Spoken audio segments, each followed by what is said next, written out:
Troll बहुत लोगों का बहुत चीजों पर हो सकता है। हमें जबरदस्ती ट्रोल करना है तो ट्रोल बहुत लोगों का बहुत चीजों पर हो सकता है। बीजेपी की मंत्री स्वाति सिंह का नया तेवर चर्चा में है। स्वाति सिंह का काम बोलता है तो फिर ये तेवर क्यों? योगी सरकार में सबसे दबंग महिला मंत्री कौन है? अगर किसी मंत्री को बहुत गुस्सा आता है तो वो है स्वाति सिंह।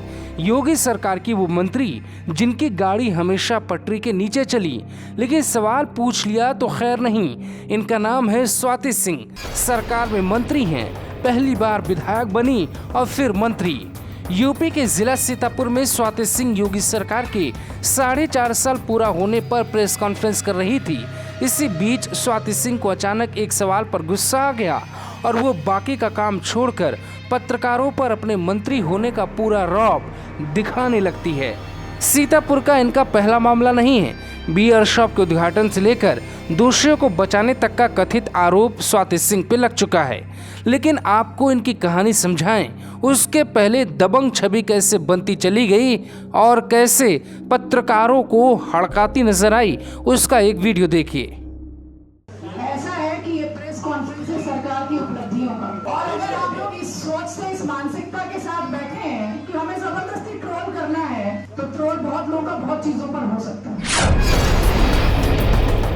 अब आपको बताते हैं कि स्वाति सिंह किस बात पे तमतमा गई। एक पत्रकार ने बीजेपी विधायक को उस बयान पे सवाल पूछा जिसमें विधायक एसडीएम को जूते से मारने की बात कर रहे थे, लेकिन इसी बात पे स्वाति सिंह नाराज हो गई। इतनी नाराज कि वो पत्रकारों को ट्रोल करने की धमकी तक देती हैं। स्वाति सिंह पहली बार विधायक बनी और फिर मंत्री, लेकिन आरोप है कि वो पद की गरिमा को नहीं संभाल पाई।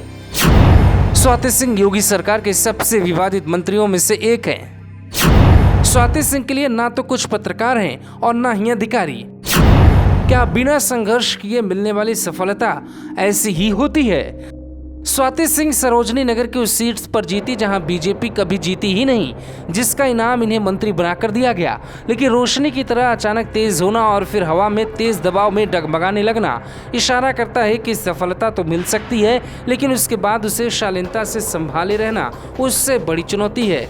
2017 में स्वाति अखबारों की सुर्खियां बनी, तब मायावती और दयाशंकर गालीकांड हुआ था। मायावती और बसपा के बयानों से अपने पति के बचाव में उतरी स्वाति रातों रात महिला हितों की मुखर आवाज बन गई, लेकिन मंत्री बनने के बाद उनका वो मुखर चेहरा कभी नजर नहीं आया। मंत्री बनने के बाद उनके विवादों की तो चर्चा रहती है, लेकिन अच्छे कामों की नहीं। ऐसा क्यों? इसका जवाब स्वाति सिंह ही दे सकती हैं। Bureau report, global Bharat TV.